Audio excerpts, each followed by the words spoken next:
because I think we did cover entry strategies, right? And you guys worked on it on your paper, like wholly owned subsidiaries, joint venture, anything. Well, I didn't cover chapter 13, right? Last week. No. But the content, we covered it in the previous chapters. So, chapter 13 basically talks about entering foreign markets. Now, there's a couple indicators how you want to enter. One is, first of all, you want to see which market, when to enter, and the scale. Based on all these, then you can choose the correct strategy for your business. Which market to enter? First of all, when we talk about which market to enter, as I said, if you enter into a riskier market, probably return on investment is higher, if any. The markets that are more stable, return on investment are less, but are stable and consistent. For example, if you go to European market, if you enter to European market, it will be probably 2 to 4% each year for next 10, 15, 20 years, right? However, if you enter into a very unstable market, depending on your product, they might pick up because you don't have competitors, you might be corrupt and you might be able to get around with it, you might be able to work with the government. So you might be able to stay there and make a lot of money all at once, but might, okay? However, you better leave soon because that's not a stable market. So even if you're making money, you better leave and don't stay there because it's gonna turn. Most of the times, you don't even make money because government, if you get rich in that country, government actually takes some part of it. They confiscate, they expropriate. Expropriation is when they take your assets and in return they offer something in return back. Confiscation is when they take over your asset and they do not offer anything back. For example, in the past, that's why it says which market you want to get into, because there are a lot of markets that have the possibility of confiscation and expropriation. Cuba, United States government had a lot of land, sugarcane land in Cuba before 1960s, and when government of Cuba nationalized all the land in Cuba, they took over also lands of United States government, which they called it expropriation because they believed they paid something in return, which was Cuban government bonds. So they paid something back. But United States government claimed that that was so ridiculous because it was so minimal that we don't even want to call it expropriation. It was confiscation. You basically took our land over. So those countries are unstable politically because there is a possibility that government might actually take your property as well. When to enter? Do you want to be the first one to enter or you want to be a follower? First one to enter, of course, you're going to gain market share. If there is no market, if there is no competitor in that market, you're going to gain entire market share, right? The majority of market share. However, you're going to spend a lot of money. You have to, first of all, you have to enter to the market. You have to break down the barriers of government entry, right? You have to work with government. You're the first one to introduce that product to the market. The second one is that you have to spend a lot of money, budget on marketing. However, the return on your investment is pretty high because you're going to gain majority of market share because you don't have competitor. As long as they're knowledgeable about your products and you can offer them a good product, they'll be your customers. Now, the good thing about pioneers or first mover advantage is that they will always remember your product, your brand with the product. For example, around the world, a lot of countries associate laundry detergents with Tide. I have heard my students say that toothpaste with Colgate, tissues with Kleenex, copy machines with Xerox. That's what they call it, even though the brand is different, but they still say Xerox. Here in the United States, what we did was that MP3 products, the first one came out in the market 10 years ago, it was iPod, which after that, when Zoom 3 of Microsoft came out, we were still calling it iPod, which was MP3 and it was Zoom 3 of Microsoft. But we're still calling it iPod, right? Today, we still call it iPad, iPhone, which is other brands, could be tablet, could be phone, smartphone, but we're still calling on that one brand because we were introduced to that product with that brand. So you don't associate with that. These are good things for the company if you're the first pioneer. The following ones, followers, when to enter into market, they are not gonna spend a lot of cost, barriers with government entry, or educating people about the product. However, they have to gain only a very small market share if there is anything left. They can tap into those market share. And scale up entry depends on if you want to be committed, if you want to be, how much budget you have, how much commitment you want to have. If you want to be outside of your country and have managing power, controlling power in another market. All of those are very important to see which type to choose and when to enter. Starting from exporting,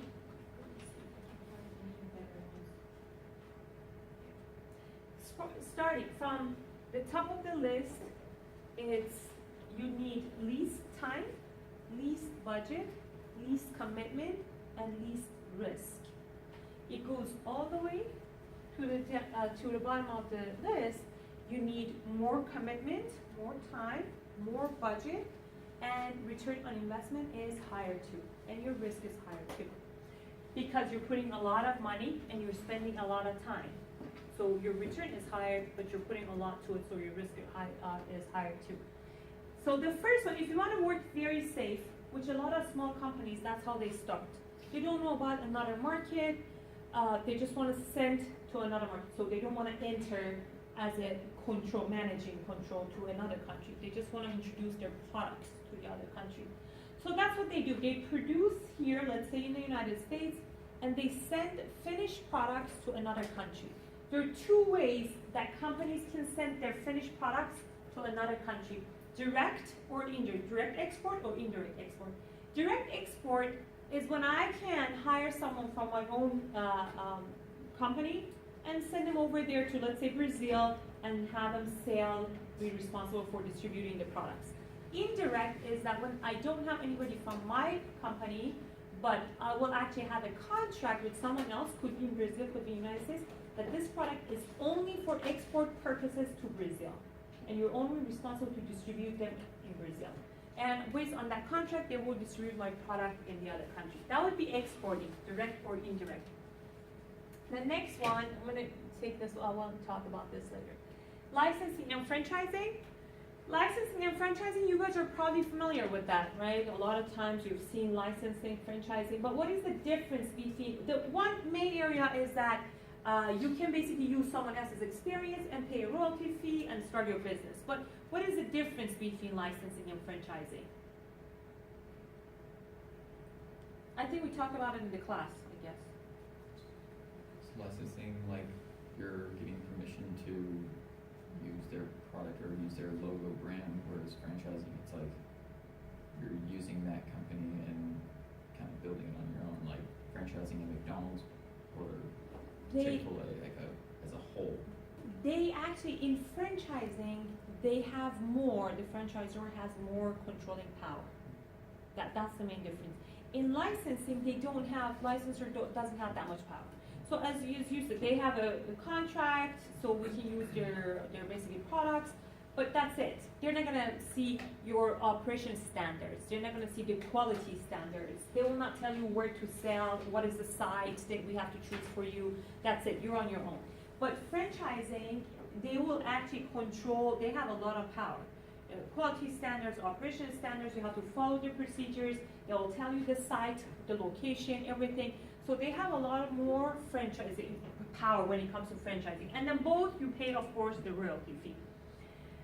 Now, the third one, which a lot of companies, if they don't want to go exporting, they usually go open in another country, licensing or franchising. And we see that franchising all the time, all around the world. Turnkey projects these are used lately, different places around the world. Turnkey projects, when I want to, for example, open a manufacturing facility, a location, operation facility in India, and I don't know anything about the country, so what I do, I give the example of India because right now in India there are a lot of companies that agencies that are work as a turnkey projects. What they do, they basically ask you what do you want, and you give them everything, exactly what industry you are, what you want, what is your goals, everything. So what they do, they choose a location for you. They do all the zoning and then utilities, everything, because it's very difficult for you as a foreigner to get to do all these things, set up all these. So they will do all those. They will connect you with suppliers. They'll tell you who your customers will be. They'll actually buy you from suppliers the products that you need. They'll buy the equipment for your manufacturing, and they will hire employees for you. That's why it's turnkey project. That means as soon as the first batch is ready to be produced, they will turn the key to you because everything is ready, and then you can start the business. So it's very good if you don't know anything about the other country. However, it has shown problem recently that those companies, those agencies are becoming smart. They're using the tactics that they use for the companies, for the foreign companies, and they're becoming their competitors. Or they sell those strategies to local companies. So that has become became a problem for foreign companies because they see all the competitors.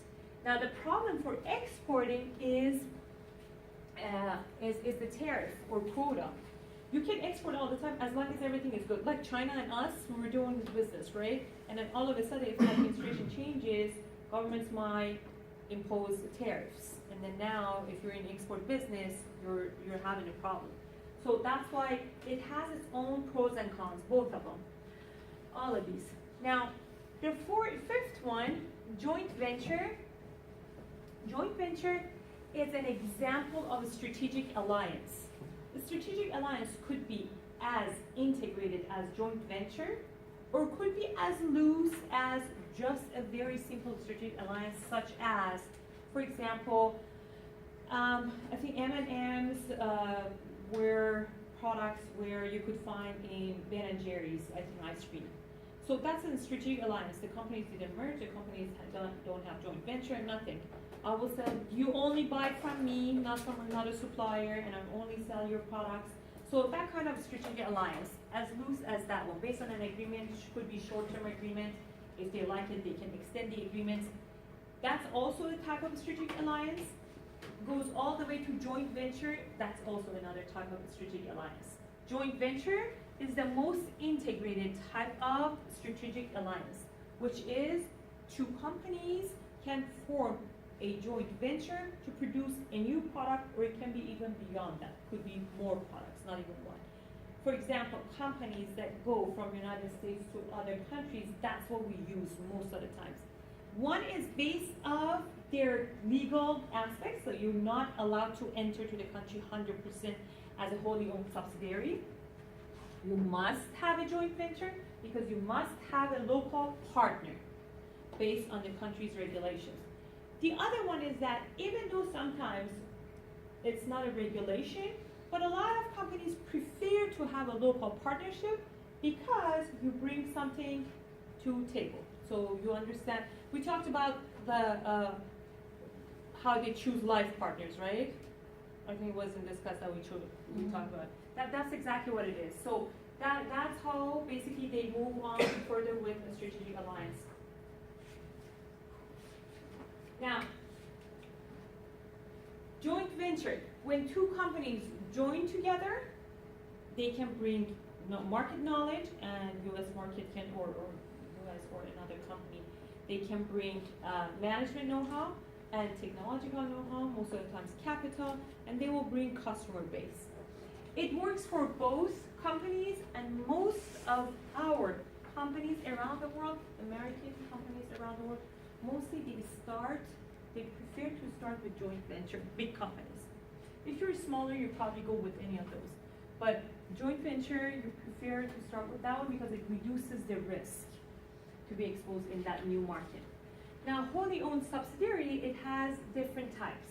Wholly owned subsidiary, it's when you are allowed, and your industry is basically allows you to go, not legally allows you, basically it would be fine within the industry, it's industry common practice that you would expand your business as 100% ownership, which the risk is very high when you go to another country, 100% ownership.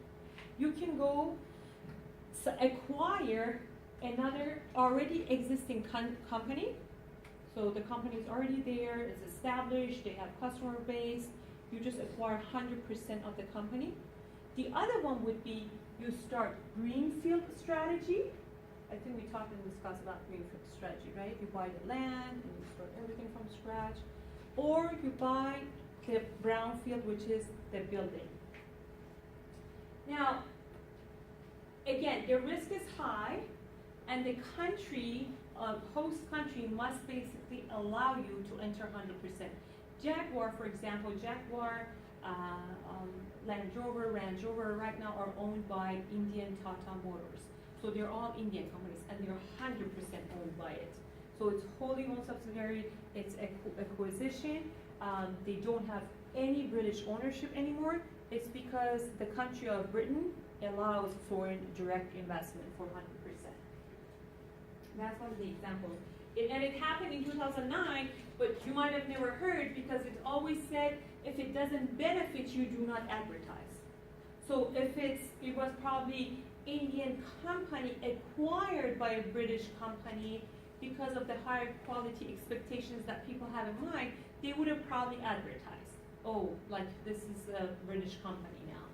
But because it's other way around, so it's preferred not to even advertise that it's right now that your car that you're driving, the very expensive car that you're driving is an Indian car. So that's why they don't even advertise for it.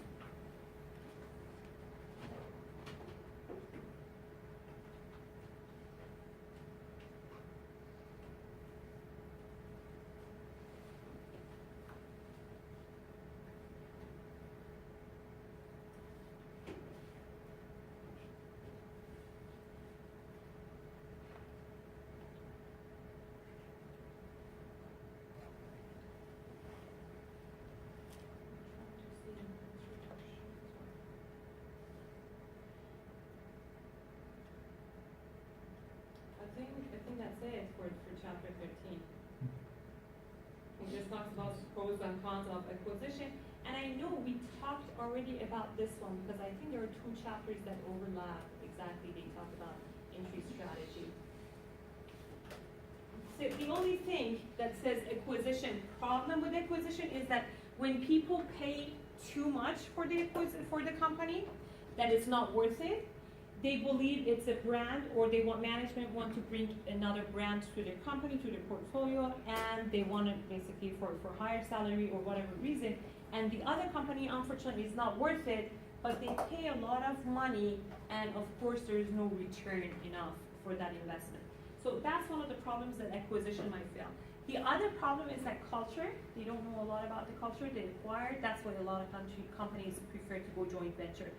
They might actually pay a lot of money, enter to another country, and they cannot handle the cultural differences that they have. The risk is very high because you're spending a lot of money, putting a lot of time, commitment, so if you fail, the risk will be very high. So how to reduce the risk is through careful screening of the firm to be acquired by moving rapidly once to the firm. The firm is acquired to implement an integrated plan.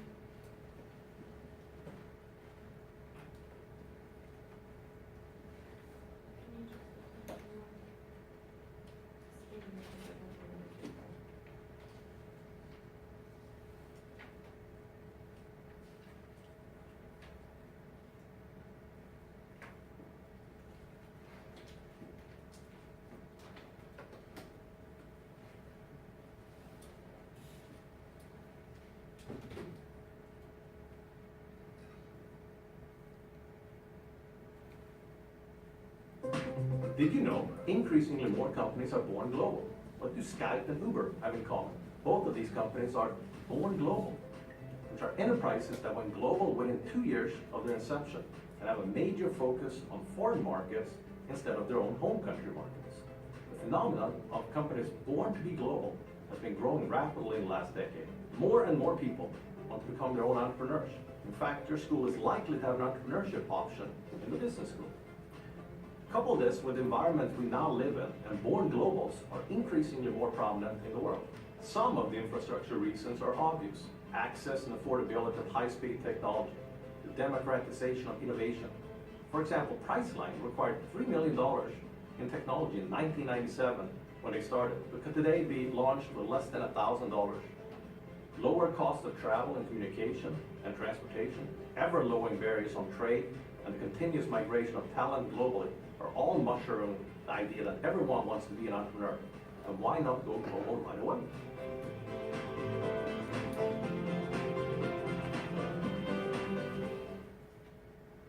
Okay, so Did you know? first of all, about this one, a lot of us disagree with what is born global.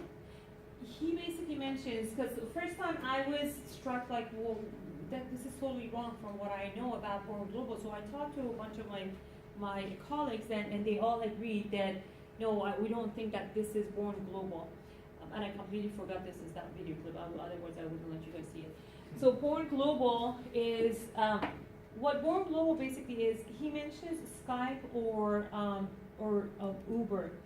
These two have they're registered in a known area, United States, and they started in United States and then they expanded very rapidly, right? That is called sprinkler strategy. You start your business and then just like sprinkler, all of a sudden you expand everywhere around the world. Waterfall strategy is, for example, IKEA strategy. IKEA started in 1940s in Sweden, and then they expanded in Sweden with catalog, and because the business was good, so they want to expand to another country because Sweden was very small. So they expand to Finland. Over there, they do the same thing, Finland, because it's psychologically very close to their country. So they expand to Finland, things are good.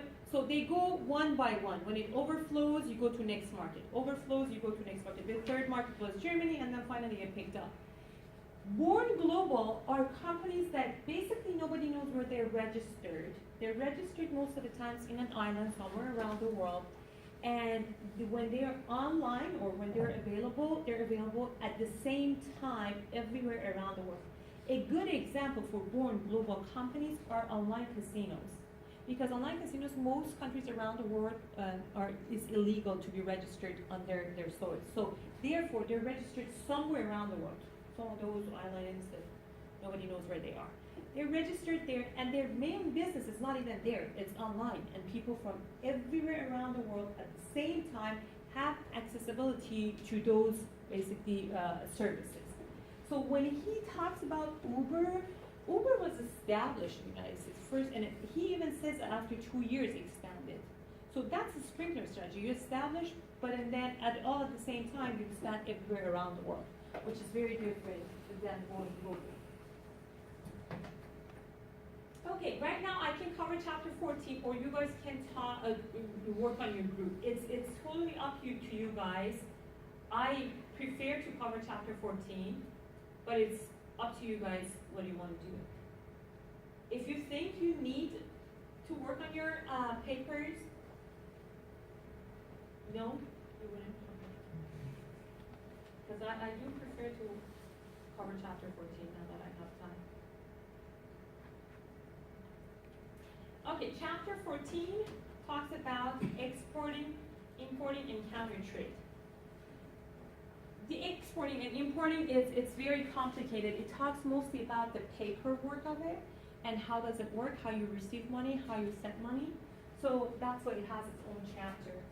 Because a lot of people, how many of you guys have done exporting and importing before?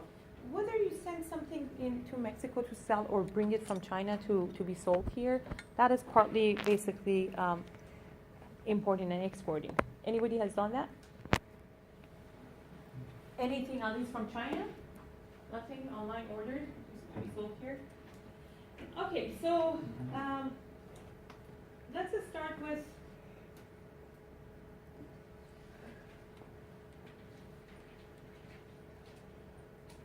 this is autarky. It's a very old terminology. That what autarky means. Autarky basically means that countries should be very